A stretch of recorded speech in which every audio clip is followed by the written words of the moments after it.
Vishwanath sir, आता सरांनी एक महत्त्वाचा मुद्दा मांडला, की अ, भारतीय जनता पक्षाचा अपमान झाला आणि त्या अपमानाचा बदला घेण्यासाठी, त्या अपमानाचा रिव्हेंज घेण्यासाठीच मग शिवसेना फोडण्यात आली.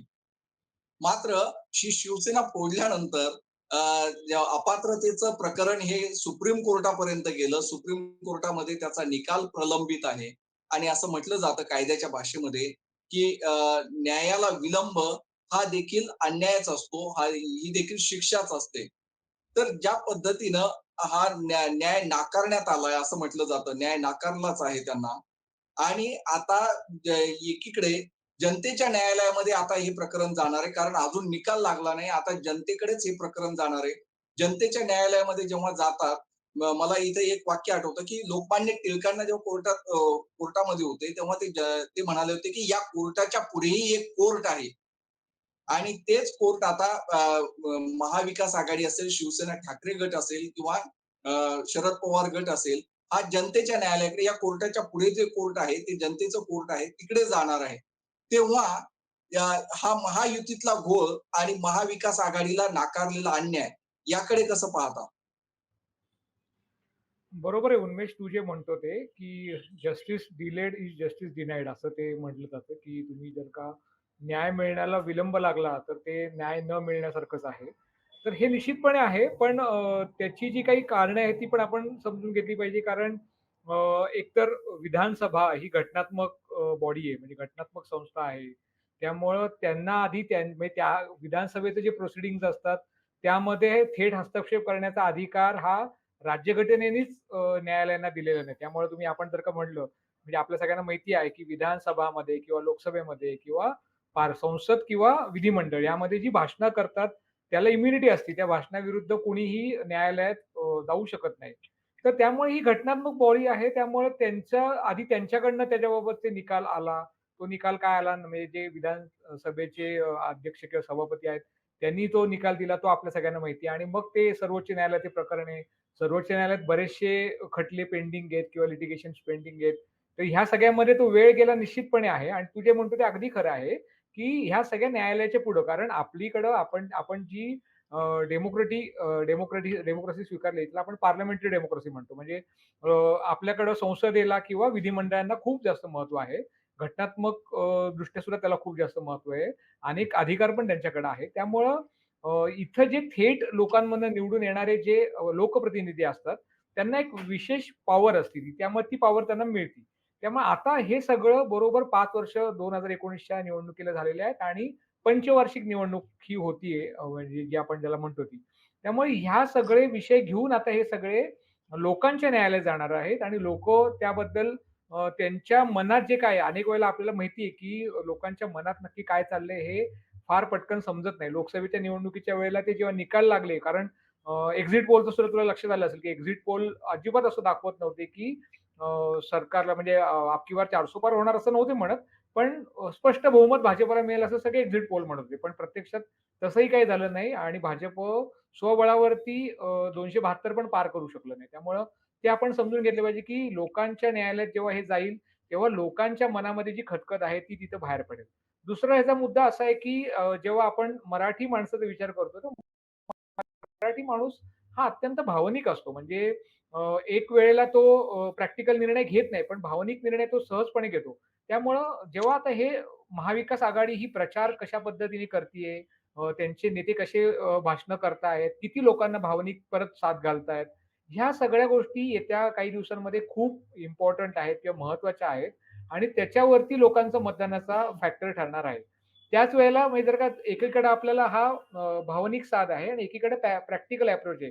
म्हणजे आजची जर का आपण महायुतीची जी संयुक्त पत्रकार परिषद झाली त्यात बघितलं तर त्यांचा एक म्हणजे त्यांची एक धोरणात्मक भूमिका अशी आहे, की बाबा त्यांना भावनिक काहीच प्ले करायचं नाही किंवा खेळायचं नाही. त्यांचं म्हणणं असं आहे, की बाबा आम्ही विकास करतो. आम्ही विकासाचे नवीन-नवीन प्रोजेक्ट आणू शकतो आणि आम्हाला ते शक्य आहे. तुम्ही जर का आता आम्हाला निवडून दिलं नाही, तर फक्त काय होईल, तर जे प्रोजेक्ट सुरू आहेत त्याला खो घातला जाईल किंवा ते बंद केले जातील. म्हणजे देवेंद्र फडणवीस यांनी आज त्या उद्धव ठाकरेंची जी दसरा मेळाव्यातलं भाषण आहे, त्याचा उल्लेख केला, की त्यात म्हटलं होतं, की बाबा हे जे प्रोजेक्ट हिने आणले त्यातले आम्ही बहुतांश बंद करून टाकू किंवा त्याला स्थगित करू. त्याचाच उल्लेख आज देवेंद्र फडणवीसांनी केला. त्यामुळं एकीकडं महायुती ही प्रॅक्टिकल म्हणजे अप्रोच घेऊन किंवा विकासाचा मुद्दा आम्ही विकास केलाय असंच ते सांगतात आता. म्हणजे त्याची काही उदाहरणं ते देतात, की कोस्टल रोड असेल, मुंबई मेट्रो 3 असेल, पुण्यातली मेट्रो लाईन असेल. त्यामुळे ह्याची उदाहरणं ते देत आहेत किंवा समृद्धी महामार्ग असेल. अनेक वेगवेगळ्या प्रोजेक्ट्सची उदाहरणं देऊन आम्ही विकास करू शकतो आणि त्यासोबत आम्ही म्हणजे त्याला त्यांनी जोड कशी ती दिली आहे, तर त्याला त्यांनी एक लोकांच्या थेट बँकेत पैसे ट्रान्सफर करण्याची योजना. मग त्याची ती मुख्यमंत्री लाडकी बहीण योजना असेल किंवा आता टोल माफी असेल, की लोकांच्या थेट खिशाला त्याची झळ बसणार नाहीये. लोकांच्या पैशांचं सेव्हिंग होईल. त्यामुळे एक प्रकारे त्यांनी असं केलेलं आहे, की विकासाचे मुद्दे, विकासाचे प्रकल्प आणि थेट लोकांच्या खिशात म्हणजे बचत कशी होईल किंवा त्यांच्या अकाउंटला पैसे कसे होतील, अशा योजना ह्या दोन्हीकडचे मुद्दे घेऊन पुढे जायचं. आता महाविकास आघाडीपुढे असा प्रश्न आहे, की आता हे जुनं ते कशा पद्धतीने मांडतायत, की हे सरकार कशा पद्धतीने स्थापन झालं, मग कसे पक्ष फोडण्यात आले, मग पक्ष फोडल्यामुळं महाराष्ट्राचं नुकसान कसं झालं किंवा महाराष्ट्राची जी वैचारिक परंपरा आहे, ती कशी यामुळं बाजूला पडली किंवा त्याला कसा धक्का लागला. ह्या सगळ्या गोष्टी भावनिक करण्याचं काम महाविकास आघाडीतले नेते, मग त्यामध्ये शरद पवार असतील, उद्धव ठाकरे असतील किंवा नाना पटोले असतील, विजय वडेट्टीवार असतील किंवा राहुल गांधी असतील. हे कशा पद्धतीने मांडतायत हे बघितलं पाहिजे. दुसरं ह्याचा एक मगाशी आपण माझ्याकडनं उल्लेख राहून गेला, तो आपण समजून घेतला पाहिजे, की हरियाणाच्या निकालाचा जर का आपल्याला अर्थ लावायचा असेल ना, तर तो अर्थ दोन्ही बाजूनी लावता येतो. एक त्याचा अर्थ असा आहे, की हरियाणामध्ये भाजप तिसऱ्यांदा निवडून येणं, हे भाजपसाठी निश्चितपणे चांगले आहे. पण महाराष्ट्रात त्यामुळे महाविकास आघाडी पण सावध झालेली आहे. हे पण आपण समजून घेतलं पाहिजे. कदाचित जर का हरियाणामध्ये उलटा निकाल लागला, की काँग्रेसचं सरकार, तर काँग्रेस आता महाविकास आघाडीमध्ये डॉमिनंट पोझिशनला म्हणजे प्रबळ मोठा पक्ष म्हणून ते उभे राहिले असते आणि मग त्या केसमध्ये महाविकास आघाडीमधलं जे कोऑर्डिनेशन म्हणतो, समन्वय म्हणतो आपल्याला, तो कुठेतरी गडबड झालेली दिसली असती. पण आता तसं झालेलं नाही, कारण तिथं काँग्रेसला लक्षात आलेलं आहे, की आपण अशाच पद्धतीने गेलो तर आपल्याकडे हातातनं महाराष्ट्र पण जाऊ शकतो. त्यामुळं किती कुणी काही म्हणजे जसं आपण म्हणतो, की या त्यांच्या मीटिंग्ज होतात ते इंटरनल होतात, ते बाहेर काही येत नाही. पण हे निश्चितपणे असणार आहे, की काँग्रेसलाही लक्षात आलेलं आहे, की महाराष्ट्रात आपल्याला ह्या जे काही आपले सहकारी पक्ष आहेत त्यांना सोबत घेऊनच जावं लागेल, नाहीतर त्याचा निकाल परत वेगळा येऊ शकतो. आणि दुसऱ्या बाजूला काय झालेलं आहे, महायुतीमध्ये भाजप हरियाणातल्या निकालामुळे खूप स्ट्राँग झालाय. त्यामुळे आपण जे मगाशी म्हणत होतो ना, की ते त्याग वगैरे जे शब्द आले, ते त्याच्यामागे तो पण अर्थ आहे, की म्हणजे आम्ही आता हरियाणात स्ट्राँगली तुम्ही एक्झिट पोल्स काय सांगत होते किंवा देशातली लोकं हरियाणाबद्दल काय बोलत होती. पण हरियाणात घडलं काय? म्हणजे आम्ही चमत्कार घडवून दाखवू शकतो. आमच्यामध्ये ती क्षमता आहे. असं भाजपच्या वरिष्ठ नेतृत्वाला वाटतंय आणि तोच त्यांनी वेगळ्या पद्धतीने कॉइन करून ते त्याग वगैरे शब्द कॉइन करून ते त्यांनी एकनाथ शिंदे किंवा अजित पवार यांच्यावरती थोपवण्याचा प्रयत्न केला. त्याचा दुसरा एक अर्थ असा पण आहे, की महायुतीमध्ये अजित पवार तेवढे ताकदवान आता नाहीयेत हे आपल्याला लोकसभा निवडणुकीच्या वेळेला पण लक्षात आलं, की त्यांची एकच जागा निवडून आली. ती पण कशी निवडून आली हे वेगळं सांगण्याची गरज नाहीये. तुलनेत शिंदे गटाचे बऱ्यापैकी जागा निवडल्या. म्हणजे त्यांचा स्ट्राईक रेट जो म्हणतो, तो चांगला आहे. त्यामुळं आता त्यांच्यासाठी सर्वात मोठा म्हणजे टॅकल कुणाला करायचं तर शिंदे गटालाच किंवा शिवसेना शिंदे यांची जी शिंदेची शिवसेना आहे, त्यालाच त्यांना टॅकल करायचं. त्यामुळे त्या पद्धतीनेच ते रणनीती आखणार आहेत. त्यामुळं हे सगळं मुळं जनतेच्या न्यायालयात जाणार आहे निश्चितपणे आणि जसा संजय सावंत सरांनी उल्लेख केला, की आता मी माध्यमं सध्या स्टडी करत असतो. सोशल मीडियाची हँडल्स वगैरे स्टडी करत असतो. एक निश्चितपणे खरं आहे, की लोकं सगळ्याचं खापर ज्याला म्हणतो ना, ते देवेंद्र फडणवीस यांच्यावरती फोडतात.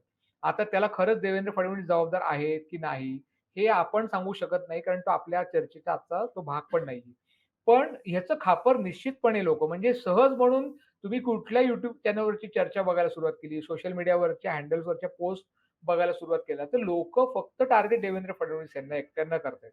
त्यामुळं हे आपण समजून घेतलं पाहिजे, की आता ह्याला परत भाजप कसं टॅकल करणार? कारण देवेंद्र फडणवीसांना आपण कितीही जरी हे केलं, तर त्यांच्या तोडीचा नेता आता भाजपमध्ये दुसरा कोणी नाहीये. ते पण आपण समजून घेतलं पाहिजे. त्यामुळे ह्या सगळ्या म्हणजे हे सगळे जे वेगवेगळे मुद्दे आहेत, या मुद्द्यांवरती पण त्यांना मार्ग काढायचा आहे. महायुतीतल्या घटक पक्षांना कसं पुढे घेऊन जायचं ह्यावरती पण मार्ग काढायचा आहे. लोकांनी आपल्याला मतदान केलं पाहिजे. त्यासाठी काय रणनीती आखायची आहे, त्याच्यावरती पण त्यांना सगळं चर्चा, विचार, मंथन सगळ्या गोष्टी करायच्या आहेत. आणि हे सगळं करण्यासाठीचा कालावधी अत्यंत कमी राहिलेला आहे. तो काही म्हणजे आता 20 नोव्हेंबरला जर का इलेक्शन होणार असेल, तर साधारणपणे एक किती आता आज तारीख आहे 16 म्हणजे साधारणपणे 34 दिवस राहिलेले आहेत फक्त हातात. कारण ह्यामध्ये परत आपण एक मुद्दा समजून घेतला पाहिजे, की आता बंडखोरी किती होती बघायला लागेल. कारण तिकीट न दिल्यामुळे होणारी बंडखोरी पण त्यांना टॅकल करायची आहे. हे सगळे मुद्दे भाजप कशा पद्धतीने हँडल करतो, की महायुतीतले घटक पक्ष कशा पद्धतीने हँडल करतात आणि दुसरीकडे ते महाविकास आघाडीत पण काही प्रमाणात असणार आहे. त्यामुळे ते कशा पद्धतीने हँडल करतात. त्यामुळे हे सगळं घेऊन हे कसे निवडणुकीला सामोरे जातात आणि मग त्यानंतर त्याचा तू उल्लेख केला, की जनतेच्या न्यायालयात काय निकाल आला. त्यामुळे ते फक्त एक गोष्ट यात मान्य केली पाहिजे, की कदाचित जनतेच्या न्यायालयात परत असं होऊ शकतं, की बाबा म्हणजे निकाल काय येतील आपल्याला माहीत नाही. पण उद्या कदाचित महायुतीचं सरकार सत्तेत आलं, तर म्हणून असं नाही म्हणता येणार, की जे काही झालं गेल्या 5 वर्षात, ते महाराष्ट्रासाठी निश्चितच चांगलं नव्हतं. म्हणजे ते 2019 पासून म्हणतोय मी, की असं नाही, की ते 2022 ला जे काही घडलं ते. 2019 पासून जे काही घडलं, की बाबा जे मुळात निवडणूक पूर्व आघाडी करून म्हणजे सामोरे गेले होते, ते निवडणुकीच्या निकालानंतर लांब गेले एकमेकांपासनं आणि जे विरोधकात बसण्यासाठी ज्यांना कौल दिला होता, ते एकत्र आले. त्यानंतर जे सत्तेत गेले होते, त्यात त्यांचे पक्ष फुटले. त्यांचे एकेकाचे 2-2 पक्ष झाले आणि मग त्यांनी मिळून एक सरकार स्थापन केलं. हे काही लोकशाही व्यवस्थेसाठी फार काही चांगलं नाहीये. तर निदान 2024च्या निकालानंतर तसं काही अजून वेगळं काहीतरी होतंय, हे बघण्याची वेळ आपल्यावरती येऊ नये अशीच माझी इच्छा आहे. उन्मेष.